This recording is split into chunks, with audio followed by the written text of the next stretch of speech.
So ఈవేళ మనం isomerism in coordination compounds గురించి తెలుసుకుందాం. ఫస్ట్ ఇది నోట్స్, మీరు దీన్ని హెడ్డింగ్ పెట్టేసుకోండి. ఫస్ట్ దీని గురించి మనం నేర్చుకుందాం. తర్వాత దాంట్లో వచ్చే టైప్స్ అండ్ టైప్స్లో ఇంకా కొన్ని టైప్స్ ఉంటాయి, అవి మనం నేర్చుకుందాం ఇవాళ. So isomerism in coordination compounds పెట్టేసుకోండి heading. So isomerism in coordination compounds definition: compounds having same molecular formula but different properties and different structural formula are called isomers. The phenomena is known as isomerism. It is very common in organic substances and less common in inorganic compounds. Following types of isomers are possible in organic complex compounds. Isomers అంటే ఏంటంటే ఒక కాంపౌండ్కి same molecular formula అనేది ఉంటుంది, but దాని యొక్క ప్రాపర్టీస్లో and structural formula అనేవి డిఫరెంట్గా ఉంటాయి. సో అలాంటి కాంపౌండ్స్ని ఏమంటారంటే ఐసోమర్స్. ఈ ఫెనోమెనాన్ని, ఈ మనం చెప్పుకున్న ఈ మాలిక్యులర్ ఫార్ములా సేమ్గా ఉండి స్ట్రక్చరల్ ఫార్ములా అనేది డిఫరెంట్గా ఉంటే అలాంటి ఫెనోమెనాని ఏమంటామంటే ఐసోమెరిజం అంటాం. అయితే ఇవి ఏంటంటే ఆర్గానిక్ సబ్స్టెన్సెస్లో చాలా కామన్గా ఉంటాయి. నెక్స్ట్ ఇన్ఆర్గానిక్ కాంపౌండ్స్కి వచ్చేటప్పటికి అనమాట ఇవి చాలా తక్కువగా ఉంటాయి అనమాట. ఈ ఫెనోమెనా అనేది చాలా తక్కువగా ఉంటుంది ఇన్ఆర్గానిక్ కాంపౌండ్స్లో.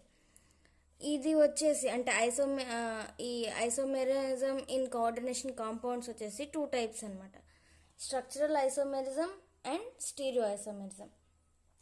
ఫస్ట్ మనం స్ట్రక్చరల్ ఐసోమెరిజం గురించి నేర్చుకుందాం. Structural isomerism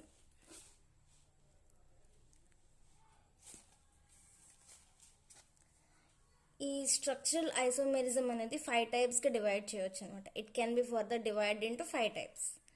first one ionic isomerism, hydrate isomerism, coordinate isomerism, polymerisation isomerism, bond linkage isomerism.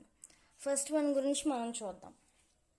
Ionic isomerism: compounds having the same composition but yield different ions in solution are called ionization isomerism. ఈ definition ఇంకో విధంగా కూడా మనం రాసుకోవచ్చు: the transmission of inner and outer sphere ligands then the formation compounds are called ionization isomers. వీటికి examples ఈ 4 అనమాట, note చేసేసుకోండి. నెక్స్ట్ సెకండ్ వన్ వచ్చేసి hydrate isomerism. This is a special type of ionization isomerism. This arises due to the difference in the coordinated water molecule. దీనికి ఇంకో definition కూడా మనం రాసుకోవచ్చు: the aqua ligand in coordination pair transfers with negative ligand in outer coordination pair. దీనికి examples అనమాట 4 కాదు 2. దీన్ని అంటే ఇది ఒక కాంపౌండ్ అనమాట. ఈ హైడ్రేట్ ఐసోమెరిజంలో ఈ విధంగా చేంజ్ అవుతుంది అనమాట. అంటే ఈ బ్రాకెట్లో ఉన్న ఈ H2 వాటర్ మాలిక్యూల్ అనేది బయటికి వెళ్తుంది, ఇక్కడున్న NO2 అనేది లోపలికి వస్తుంది అనమాట. అంటే H2O ఉంటుంది. Coordination isomerism: this arises in the compounds in which anion and cation are in the same complex state. Distribution of ligands between the inner pair gives rise to isomerism. Coordination isomerism కనమాట ఈ 2 examples note చేసేసుకోండి.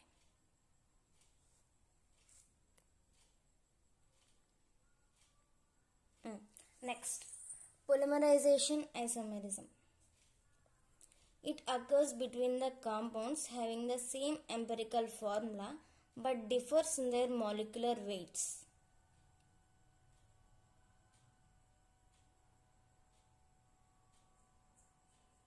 Example.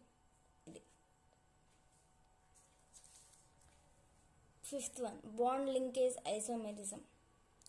It arises due to ligands capable of coordinating in more than one way. వీటి examples ఈ 2. Stereoisomerism. The stereoisomerism can be classified into two types. First మనం చెప్పుకున్నాం structural isomerism, second వచ్చేసి stereo isomerism. ఈ stereo isomerism అనేది next మళ్ళీ ఇంకో two టైప్స్గా divide అవుద్ది అనమాట. ఫస్ట్ వన్ జియోమెట్రికల్ ఐసోమెరిజం, దీన్ని సిస్ట్రాన్స్ ఐసోమర్స్ అని కూడా అంటారు. Second one optical isomerism. Geometrical isomerism of coordination number 4. The compounds with coordination number 4 can have either tetrahedral or square planar arrangements. But cis-trans or geometrical isomerism is possible only with the planar arrangement. The compounds with coordination number 4 can be classified depending upon the type of ligand attached to the central metal ion. They are Ma4, it can't exhibit geometrical isomerism. Ma3b, it can't exhibit. In this type, M equals to central metal ion. M ante central metal ion. AB అనేవి different ligands అన్నమాట. Ma2b2, it can exhibit geometrical isomerism.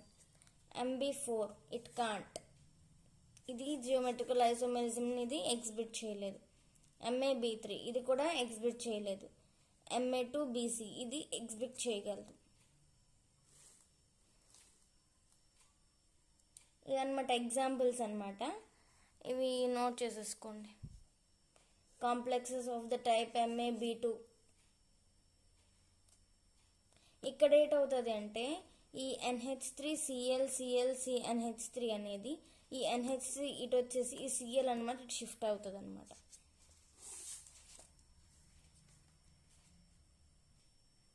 ఇవన్నీ కూడా examples, అంటే ఒక్కొక్క టైప్కి examples అనమాట.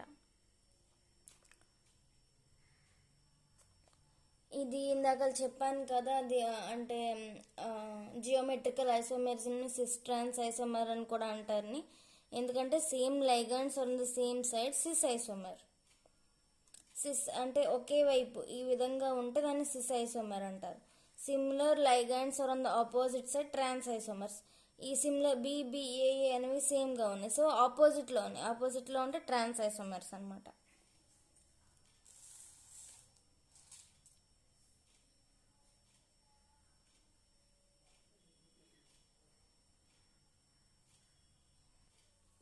ఇవన్నీ examples ఏనండి. ఇందాక కోఆర్డినేషన్ నెంబర్ 4కి చూసాం మనం. ఇప్పుడు కోఆర్డినేషన్ నెంబర్ 6కి చూద్దాం. MA6 type, it can't exhibit geometrical isomerism. MAB5 or MA5B ఇలా కూడా రాసుకోవచ్చు, లేదంటే ఇలా కూడా రాసుకోవచ్చు. ఇది కూడా జియోమెట్రికల్ ఐసోమెరిజంని ఎగ్జిబిట్ చేయలేదు. MAB4 MAB2A4ని ఇది ఎగ్జిబిట్ చేస్తుంది అనమాట జియోమెట్రికల్ ఐసోమెరిజంని. MA3B3 ఇది కూడా ఎగ్జిబిట్ చేస్తుంది. MAA2B2 ఇది కూడా చేస్తుంది. ఇక్కడ AA అంటే AA అనేది బ్రాకెట్లో ఉంది కదా, దీన్ని ఏమంటారంటే బైడియంట్ లైగాండ్ అని కూడా కాదు, బైడియంట్ లైగాండ్ అని అంటారు. MAAB3 ఇది కూడా ఎగ్జిబిట్ చేయలేదు. AB అనేది ఇక్కడ అన్సిమెట్రికల్ లైగాండ్స్ అనమాట. ఇక్కడ AA అనేది బైడియంట్ లైగాండ్ అలాగో, ఇక్కడ AB అనేది అన్సిమెట్రికల్ లైగాండ్ అనమాట. ఇవి కూడా ఎగ్జాంపుల్స్ నోట్ చేసుకోండి. ట్రాన్స్ఫార్మ్, ఇది సిస్ఫార్మ్.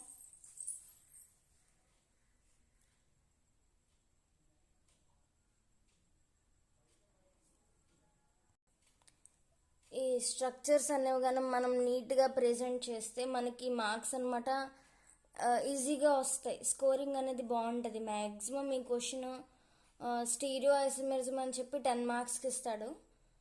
ఒక్కోసారి ఈ ఎగ్జాంపుల్స్ ఇచ్చి అనమాట మనకి అంటే ఇలాగ MAB3కి కాంప్లెక్సెస్కి ఎగ్జాంపుల్ రాయండి అంటే స్ట్రక్చర్ రాయండి అంటే మనకి ఇలాగ ఈజీ అవుతుంది అనమాట. అంటే అది 5 మార్క్స్కి అడుగుతాడు మేబీ, ఆర్ అంతే. ఇక్కడ PY అనేది మనం బ్రాకెట్లో తీసుకున్నాం కదా, PY అంటే పైరిడిన్, RH అంటే రోడియం. నెక్స్ట్ ఇక్కడ EN అని ఉంది కదా, ENని మనం ఎలా రాసుకోవచ్చు అంటే ENని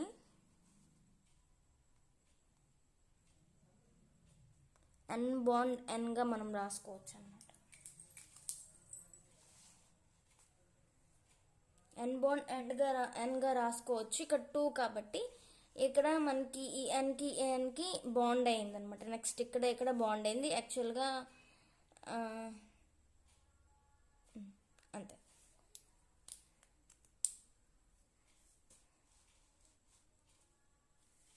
ఓకే, ఈ వీడియో కనుక మీకు నచ్చినట్లయితే సబ్స్క్రైబ్ చేయండి, వీడియో లైక్ చేయండి, షేర్ చేయండి. Thank you.